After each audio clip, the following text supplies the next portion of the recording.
والفرقان الحميد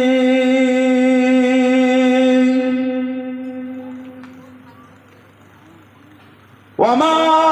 خلقت الجن والإنس إلا ليعبدون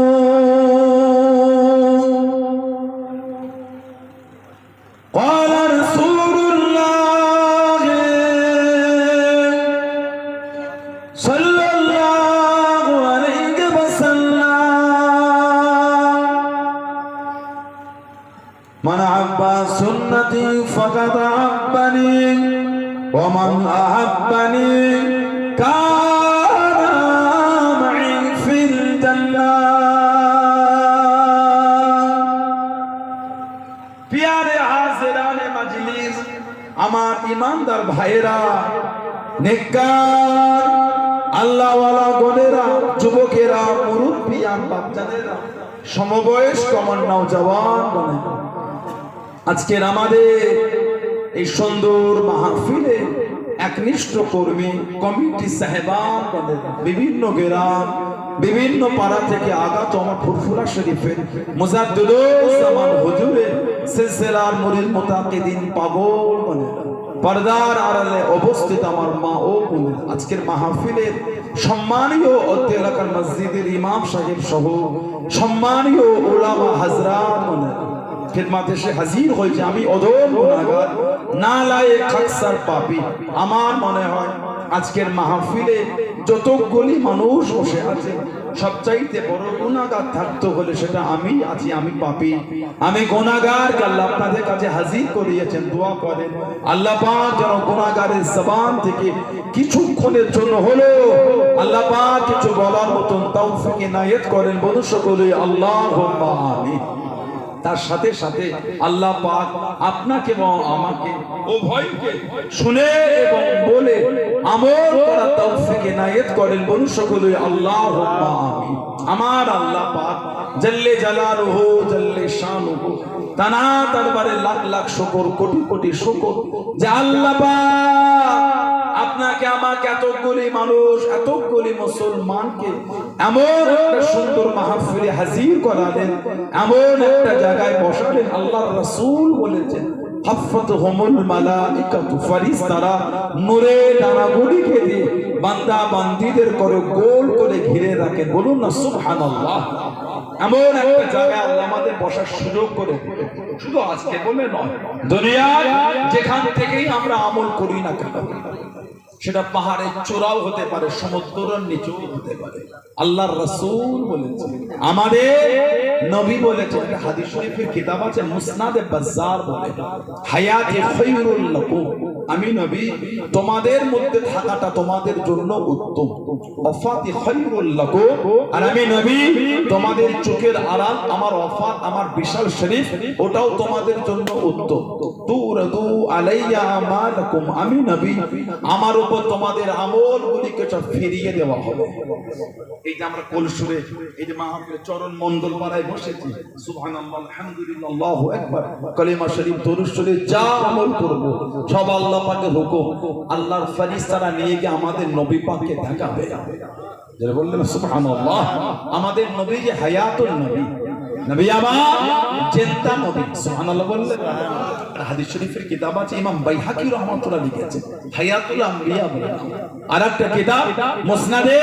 আবি ইয়ালা আল্লাহ রাসূল বলেছেন আল আম্বিয়া আহইয়াউন ফি কুবুরিহিম ইসাল্লুন নবীরা কবরের মধ্যে জিন্দা নবীরা কবরের মধ্যে নামাজ আদায় করে বলুন না সুবহানাল্লাহ আরেকটা রওয়ায়াত আছে 86 তার দ্বিতীয় নম্বর কিতাব মুসলিম শরীফে মেরাজের রাত মেরাজ বাইতুল মুকদ্দাস আল কুদস জেরুজালেম বাইতুল মুকদ্দাসের এমন একটা জায়গা নাই যে জায়গায় দাঁড়িয়ে আল্লাহর নবীরা নামাজ পড়েন নাই আল্লাহ পাকের যত নবী সব বাইতুল মুকদ্দাসে নামাজ পড়েছেন কবে মেরাজের রাত আমাদের নবী বলে ফাহনাতিস সালাতু ফাআমামতুকুম নবী বলে তখন নামাজের সময় হলো আমাদের নবী বলেছেন আমি নবী ইমামতি করে জামাতে নামাজ পড়িয়েছি আরেকটা রওয়ায়াত আছে মুসনাদে আহমদ ইবনে হাম্বল, চার ইমামের এক ইমামে আহমদ ইবনে হাম্বল রাহমাতুল্লাহ, জানাক আল্লাহ পাক 10 লক্ষ খালি হাদিসের হাফেজ করেছে। ওনার উস্তাদ ছিলেন ইমাম আবু ইদ্রিস আশ-শাফি রাহমাতুল্লাহ, আর ওনার ছাত্র ইমাম বুখারী রাহমাতুল্লাহ। মুসনাদ আহমদ ইবনে হাম্বল একটা হাদিস শরীফ নকল করেছেন, ফালাম্মা দখলা নবী সাল্লাল্লাহু আলাইহি ওয়াসাল্লাম মসজিদ আকসা, ফালাম্মা মানে যখন দেখালা আমাদের নবী যখন প্রবেশ করলেন মসজিদে আকসায়, কামা ইসাল্লি আমাদের নবী দাঁড়িয়ে নামাজ শুরু করে দিলেন। নামাজ পড়তে পড়তে ফালতাফাতা মানে নবী ঘুরে দেখলেন, হুম্মালতাফাতা অতঃপর নবী আবার ঘুরে দেখলেন। আমাদের নবী বলে ফাইজা নবিউনা আজমাউনা ইসাল্লুনা মা, আমি নবী ঘুরে দেখলাম, আবার ঘুরে দেখলাম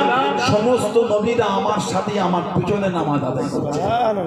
আলহামদুলিল্লাহ। নবীরা যদি মরা নবী বলেন তাহলে মেরাজের রাতে আমার নবীর পিছনে সব নবীরা সশরীরে দাঁড়িয়ে নামাজটা পড়লেন কি করে? না না, আমাদের নবী সহ সমস্ত নবীরা হলেন জিন্দা। চলে বলবেন সুবহানাল্লাহ। আমাদের নবী বলে ফামা রাআইতু মিন খায়রিন, আমি রাসূল যখন তোমাদের ভালো ভালো আমলগুলিকে দেখব, হামিদুল্লাহ আলাইহি, আমি নবী তোমাদের ভালো আমল দেখে আল্লাহ পাকের শুকরিয়া আদায় করতে থাকবো। বলুন সুবহানাল্লাহ। ওমা রাআইতু মিন শাররিন, আর আমি রাসূল যখন তোমাদের খারাপ আমলগুলিকে দেখব, ইস্তিগফারতুল্লাহ লাকুম, আমি নবী তোমাদের হয়ে আল্লাহ পাকের দরবারে তোমাদের জন্য তওবাটাকে চাইতে থাকবো। বলুন সুবহানাল্লাহ। সেই নবীর ভালোবাসা এসে বসেছেন, কিছু হলো নিয়ে ঘরে যায়,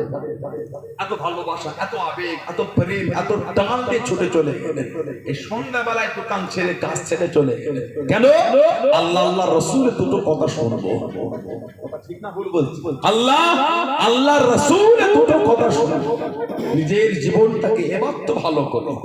যা জীবনে হলো এবার তওবা করে এবার তো শরীয়তের পথে চলে নিজেকে চলে, সেই আশা নিয়েই তো বসেছে।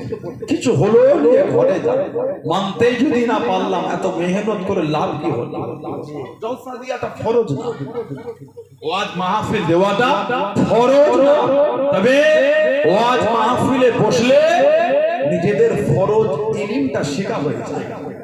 আল্লাহ রাসূল যে বলেছেন তালাবুল ইলমি ফরিদাতুন আলা কুল্লি মুসলিম, প্রত্যেক মুসলমানের জন্য দ্বীনের ইলম শেখাটা ফরজ। অনেক মানুষদের এই ফরজ ইলমটাও শিখতে পারে না। ওয়াজ মাহফিলে বসলে পীর জাদা হুজুর আলেম ওলামা মুফতি মুহাদ্দিস ইমাম মনির সাহেব হুজুরদের জবান থেকে আল্লাহ যেটা বার করিয়ে না, অনেক লোকে ওই ওয়াজ শুনলে ফরজ ইলমটা আদায় হয়ে যায়। চলে বলা গেল না, আবার বলছি ওয়াজ দিয়া ফরজ না, কিন্তু ওয়াজের মাহফিলে বসলে ফরজ জ্ঞানটা অর্জন হয়ে যায়। ফরজ, গোসলের ফরজ, নামাজের বিধান, এগুলো ফরজ জানাটা, এগুলি শিকাটা হচ্ছে ফরজ, ওগুলো কিন্তু আদায় হয়ে যায়। সুবহানাল্লাহ বললেন না, কিছু হলো না, মানবে মানার মতন, মানে যে নবীর শান, যে নবীর মাকাম, যে নবী